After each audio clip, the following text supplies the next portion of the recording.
अमीर कारोबारी रहा करते थे जिनका नाम था अयूब सैयद। अयूब सैयद साहब की उम्र तकरीबन 69-70 साल की थी और इनका स्टील और मेटल्स का कारोबार था। कई फैक्ट्रियों के ये मालिक थे। अच्छा खासा परिवार, करोड़ों की प्रॉपर्टी, जीवन में किसी बात की कोई कमी नहीं थी। 2 बेटे थे और इनमें से जो बड़ा बेटा था उसे सैयद ने अपनी जो फैक्ट्री वसई इलाके में है वो गिफ्ट कर दी थी, या कह लें कि विरासत के तौर पर दे दी थी। और बड़ा बेटा वसई वाली फैक्ट्री को ऑपरेट किया करता था। छोटा बेटा चारकोप में एक फैक्ट्री है और चारकोप के उस फैक्ट्री में खुद जो अयूब सैयद हैं वो भी एक्टिवली लगे रहते थे। तो अयूब सैयद के साथ छोटा बेटा उस चारकोप वाली फैक्ट्री को संभालता था। और जैसा कि मैंने आपको बताया, बड़ी मुश्किलों से अयूब सैयद ने ये पूरा का पूरा एम्पायर खड़ा किया था। करोड़ों का काम था और लगातार बिजनेस जो है वो बढ़ ही रहा था। तो देखा जाए तो सब कुछ ठीक था, पिक्चर परफेक्ट था। लेकिन एक बहुत ही दुर्भाग्यजनक घटना अयूब सैयद के साथ हुई पिछले महीने, यानी सितंबर मंथ में 21 तारीख को, 21 सितंबर 2025। हुआ ये कि अयूब अपने चारकोप वाली फैक्ट्री में मौजूद थे और इसी बीच सुबह तकरीबन 11 साढ़े 11 बजे कुछ लोग उनसे मिलने के लिए आए। तकरीबन आधे घंटे तक उनके साथ वो बंद कमरे में रहे, बातचीत होती रही और आधे घंटे बाद वो वहां से बड़े आराम से निकलकर चले गए। लेकिन जब कुछ लोग अयूब सैयद के पास गए, उसी फैक्ट्री के काम करने वाले लोग, तो उन्होंने देखा, चेंबर की जो हालत देखी, उसे देखकर उनकी गले से चीख निकल गई। वो घबरा गए क्योंकि सैयद साहब जो है वो खून से लथपथ अपनी कुर्सी पर, बल्कि कुर्सी के नीचे पड़े हुए थे और उनके पूरे शरीर में चाकुओं के कई सारे घाव थे। ऐसे घाव जो बहुत डीप थे, डीप वुंड थे और कई इंटरनल ऑर्गन और जिसे वाइटल ऑर्गन कहते हैं वो सारे ऑर्गन जो है जख्मी हो चुके थे। इसमें एब्डोमिनल पार्ट, पीठ के हिस्से में, हाथों में, गले के आसपास चाकुओं के निशान थे, जिसे देखकर यह साफ था कि जो भी कातिल थे उन्होंने बहुत ही ब्रूटल तरीके से, बहुत ही बेरहम तरीके से अयूब सैयद को निशाना बनाया था।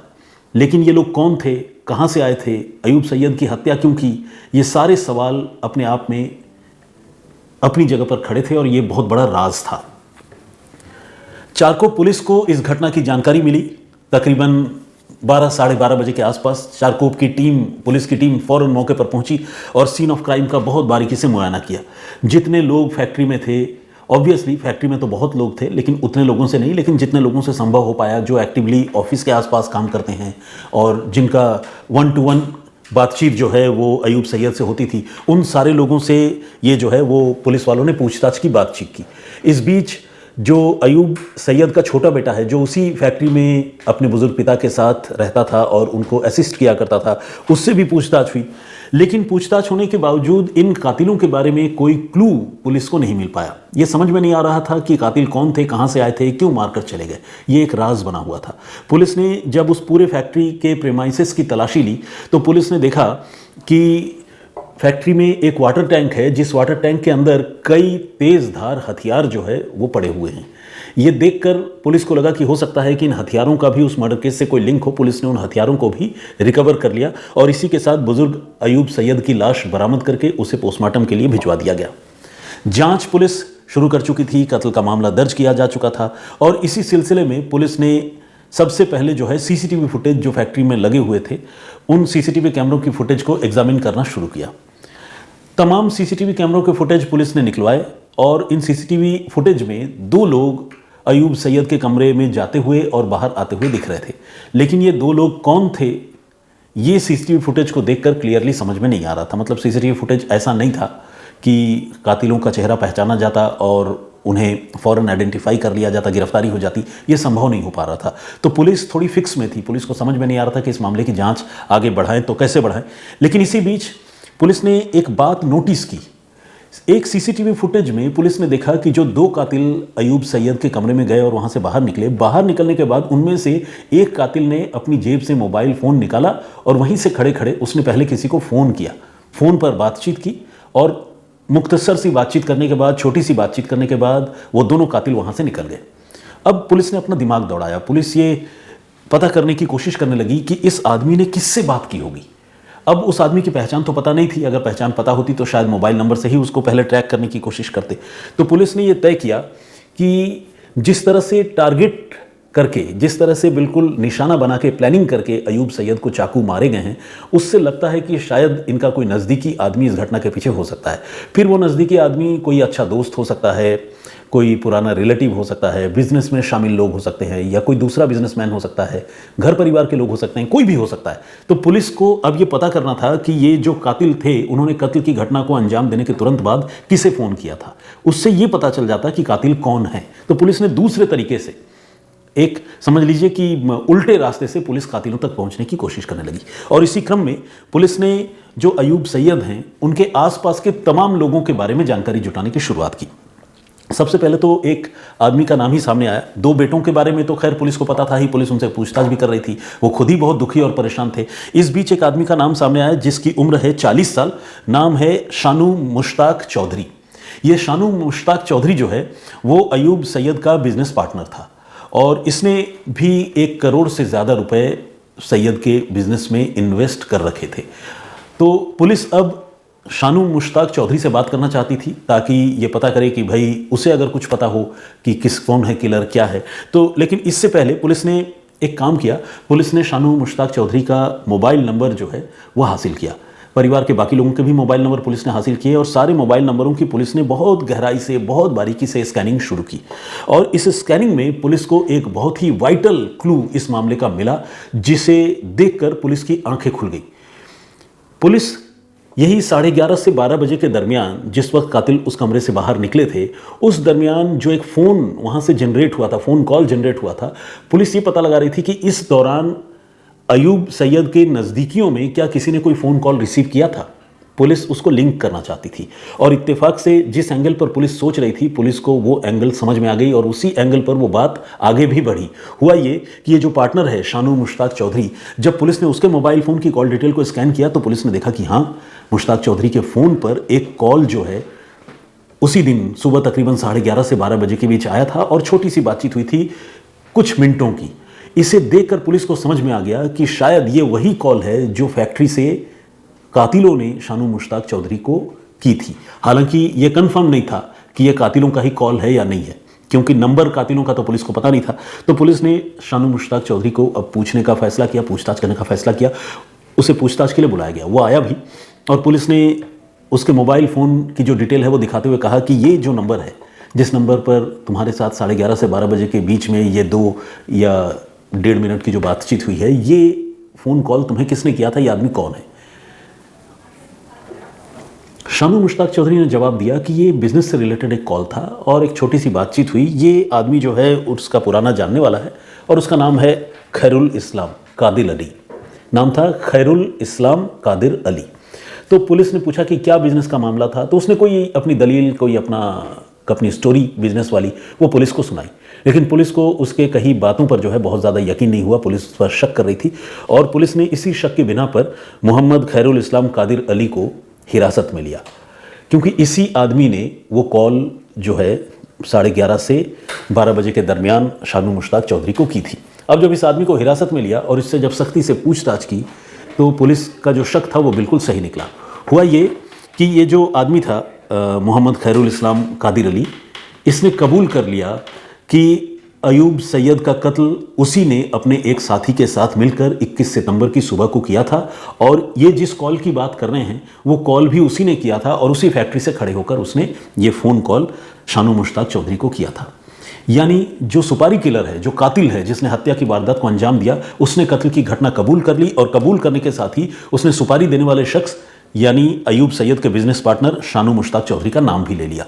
तो इस तरह से देखा जाए तो इस कहानी का पार्शियली खुलासा हो गया। लेकिन अब सवाल यह था कि पार्टनर ने ही अपने सीनियर और अयूब सैयद की हत्या क्यों करवा दी? क्या सिर्फ उसी ने करवाया? कितने की सुपारी दी? कितने लोग इसमें शामिल थे? क्या इसके पीछे की कोई और कहानी है? पुलिस को अब ये सारा सच इस मामले का पता लगाना था।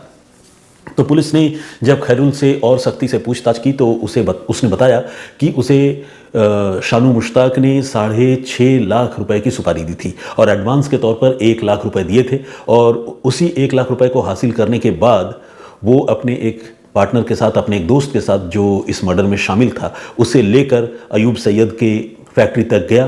पूरी तैयारी वो पहले कर चुके थे, कई महीनों से ये तैयारी चल रही थी। और फिर मौका देखकर सुबह के वक्त 21 सितंबर को उनकी हत्या कर दी और हत्या करके वो अपने कातिल दोस्त के साथ वहाँ से निकल गया। पुलिस ने पूछा कि वो फ़ोन कॉल तुमने क्यों किया था और क्या बता रहे थे?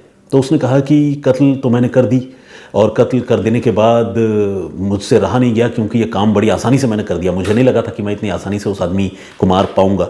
हो सकता है कि वहाँ कोई और सिचुएशन क्रिएट हो जाता, मैं डरा हुआ भी था। लेकिन मैंने जब कत्ल कर दिया और तुरंत ही वो बुजुर्ग आदमी मर गया मेरी आंखों के सामने, तो मैं थोड़ा एक्साइटेड हो गया, उत्साहित हो गया कि मैंने वो काम कर दिया है। और फिर मैंने उसी एक्साइटमेंट में, उसी जोश में शानू मोहम्मद को कॉल करके बताया कि मैंने आपका काम कर दिया है, बाकी रुपयों की तैयारी रखिए।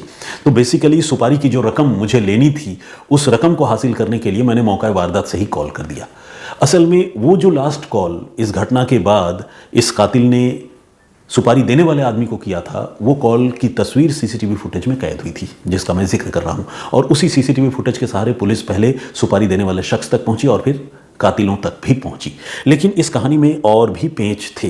पेंच ये थे कि कत्ल की ये साजिश सिर्फ बिजनेस पार्टनर शानू मुश्ताक चौधरी ने नहीं रची थी, बल्कि इसमें खुद अयूब सैयद का छोटा बेटा हामिद अयूब सैयद भी शामिल था, जिसकी उम्र 41 साल है। अब आप पूछेंगे कि छोटा बेटा क्यों शामिल था? क्योंकि छोटे बेटे के साथ तो वो खुद चारकोप वाली फैक्ट्री चलाया करते थे, परिवार में रुपए पैसों की कोई कमी नहीं थी, कोई खींचतान नहीं थी। बेटा बाप का कातिल क्यों बन गया?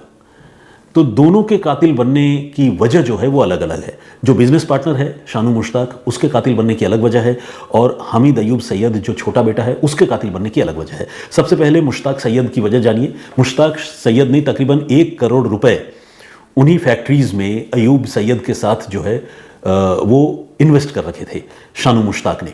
तो उसने जो रुपए इन्वेस्ट कर रखे थे, उसको उन रुपयों के बदले में कोई प्रॉफिट जो है रिमार्केबल अभी तक नहीं हुआ था।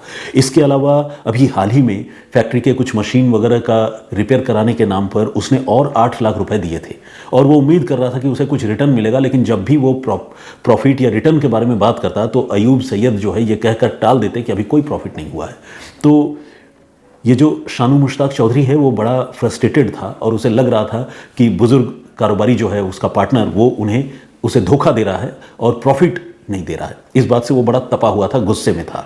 और हामिद अयूब सैयद जो बेटा है, उसकी कहानी ये थी कि उसे ये लगता था कि मेरे वालिद ने, मेरे पिता ने, अयूब सैयद ने मेरे बड़े भाई को एक फैक्ट्री तो दे दी है वसई वाली, लेकिन मेरे नाम ये चारकोप वाली फैक्ट्री नहीं कर रहे हैं। मुझे सिर्फ एक फ्लैट देकर जो है वो छोड़ दिया है, जबकि प्रॉपर्टी में इतना हिस्सा तो मेरा भी बनता है कि मुझे भी एक फैक्ट्री मिले, हम 2 बेटे हैं।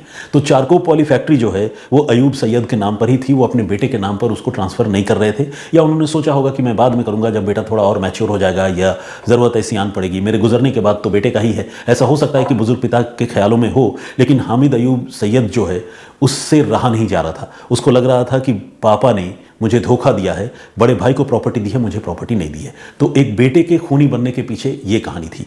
इन दोनों ने मिलकर ये मर्डर प्लान किया था, और फिर प्लान के मुताबिक, जैसा कि मैंने आपको बताया, खैरुल इस्लाम कादिर अली नाम के एक सुपारी किलर को इन्होंने 6.5 लाख रुपए की सुपारी दी थी। उस सुपारी किलर ने अपने साथ एक और लड़के को लिया, और दोनों ने मिलकर अयूब सैयद की चाकुओं से गोद कर हत्या कर दी। तो ये थी पूरी कहानी। कत्ल का ये मामला शायद इस तरह नहीं सुलझ पाता अगर इन कातिलों ने कत्ल करने के फ़ौरन बाद जोश में आकर मौका वारदात से अपने मोबाइल फ़ोन से किसी को फ़ोन न किया होता।